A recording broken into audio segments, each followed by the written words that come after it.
উনি যখন তাকাইলো পূর্ব দিকে, দেখলো সব কিছু ভেঙে চুরে গাছ পেড়ার মনে একটা ভয়ঙ্কর অবস্থা সৃষ্টি করে একটা দৈত্য আকারের দানব আকৃতির একটা ভয়ঙ্কর প্রাণী খুব দ্রুত ওনার দিকে এগিয়ে আসতেছে।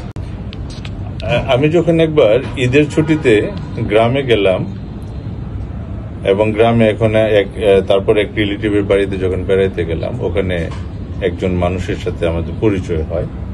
গ্রামের মানুষ, পরিচয় হইল এবং কথায় কথায় অনেক কিছু বলা হয় না। উনি ওনার জীবনের একটা ভয়ঙ্কর একটা ঘটনা বলল। আমিও জানতে চাইলাম। ঘটনাটা বেশি দূরের না, সেই 2022 সালের দিকে যখন করোনার মহামারীতে মানুষ একটু সবাই ঘরকোনা হয়ে গেছে, চুপচাপ। তো ওনাদের এলাকাটা না একটু উঁচু, পাহাড়ি, মানুষ একটু কম, হিলি এরিয়া। তো তারপর কিছু কিছু মানুষ আছে না, শত কিছুর পরেও রাতে বিভিন্ন জায়গায় যায় আসে। ওই ব্যক্তিটা না, ওনার নাম হচ্ছে কাশেম ভাই। উনি অনেকটা এইরকমই, একটু দুঃসাহসী, রাত দিন এটাকে এত বেশি কেয়ার করে না। একদিন রাত 11টা কি 11:30টার দিকে, সেই করোনাকালীন সময়ে উনি ইন্ডিয়ার একদম বর্ডারের পাশে একটা গ্রাম আছে সেজামুরা, ওই গ্রাম থেকে উনি বিভিন্ন কাজ সেরে যখন এদিকে রাত্রের দিকে আসতেছিল, ওনাদের গ্রাম হলো এরপরের একটা গ্রাম, কিন্তু এর মধ্যে একটা গ্যাপ আছে, একটা রাস্তার মধ্যে একটা ব্রিজ,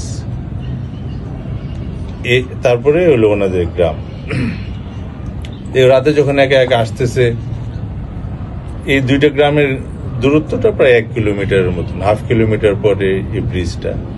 উনি যখন ব্রিজের কাছাকাছি আসলো, তখন উনি পূর্ব দিকের ওই যে গ্রামটা যেখানে ইন্ডিয়ান বর্ডার, সেজামুরা গ্রামটা, ওখান থেকে একটা পাখির, কুকুরের একটা হইচই শুনলো, কলরব শুনলো। সব পাখি কুকুর একসাথে চিল্লাচিল্লি শুরু করলো।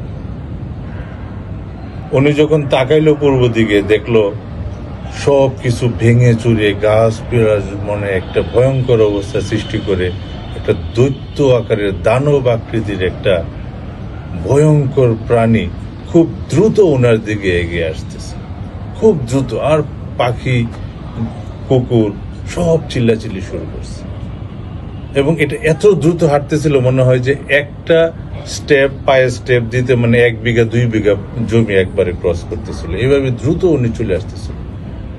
উনি যখন ব্রিজটা ক্রস করে তাড়াতাড়ি উনি ওনার বাড়ির দিকে, ওনার গ্রামের নাম গণেশমপুর, আসতে চাইতেছিল। কিন্তু ব্রিজটা ক্রস করার পরে আরেকটু আসতে আসতেই ওইটার মধ্যে একটা নদী আছে, নদীটা ক্রস করে খুব তাড়াতাড়ি ওনার খুব কাছে চলে আসছে, প্রায় তখন 1 কি 2 বিঘা জমি দূরে। উনি অনেক ভয় পেয়ে দাঁড়ায় গেল যে আমার তো আর কিচ্ছু করার নাই। এই সময় উনি ঠিক তাকায় আছে এবং এটা খুব দ্রুত আসতেছে। ওনার এই অসহায়ত্বকালীন সময়ে ওই উত্তর দিক থেকে হঠাৎ উনি খেয়াল করলো একটা লাইটের মতন দ্রুত একটা জিনিস আসতেছে এবং ওই দৈত্য আকৃতির দানবটা যখন ওনার আরো কাছাকাছি, প্রায় 1-1.5 বিঘা জমি দূরত্ব তখন, এবং এটা বিশাল আকৃতির, বিশাল বড় একটা প্রাণীর রূপ ধরে যখন আসতেছে, ওই যে উত্তর দিক থেকে একটা আলো আসলো, হঠাৎ করে উনি দেখলো একটা আলো খুব দ্রুত আসলো, দ্রুত এসে ঠিক ওই প্রাণীটার সামনে যখন এসে আলোটা দাঁড়াইলো, সে বিশাল আকৃতির ভয়ঙ্কর প্রাণীটা তখন চুপসে করে আস্তে করে ছোট হয়ে গেল, অনেকটা ছোট্ট একটা পুতুলের মতন হয়ে গেল। উনি তখন বলতেছিল যে আসলে ছোট হইয়া মনে হয় যে ওই ইয়াটার সামনে পায়ের কাছে সে অবনত মস্তকে বসেছিল। তারপর একটু উনি তখন সাহস সঞ্চয় করে ভাবলো যে আমার তো একটা কোনো না কোনো কারণে আমাকে সেভ করার জন্য ওই আরেকটা শক্তি এখানে আসছে। এই দেখার পর উনি ভাবলো যে আর একটু দেখি না তখন কি হয়, সাহস সঞ্চয় করলো যে আমাকে তো আপাতত সেভ করে ফেলছে। উনি দেখলো ওই যে ভয়ঙ্কর প্রাণীটা এটা ছোট হয়ে একটা ছোট্ট একটা অবনত মস্তকের একটা প্রাণীতে পরিণত হইল। তারপর সে আস্তে আস্তে আবার ঘুরে পূর্ব দিকে, যে দিক থেকে আসছিল সেদিক দিয়ে গুটি গুটি পায়ে যখন সে ধান গাছ ছিল, ধান গাছের একটু উপর ওই যখন আস্তে আস্তে হাঁটতে হাঁটতে যেতেছিল, তুমি তো সাহসী মানুষ, বললাম না এই করোনাকালীন সময়ে কিছু সাহসী মানুষ আছে যারা এক গ্রাম থেকে আরেক গ্রামে যায়। উনি তখন ভাবলো আমি তো একটা শক্তির ব্যাকআপ পাইছি, তাহলে ওই যে প্রাণীটা আস্তে আস্তে পূর্ব দিকে যাওয়া শুরু করলো অবনত মস্তকে, তার একটু আগেও ছিল অসীম ক্ষমতা, অসীম শক্তি। উনি চিন্তা করলো দেখি না ও কোথায় যায়।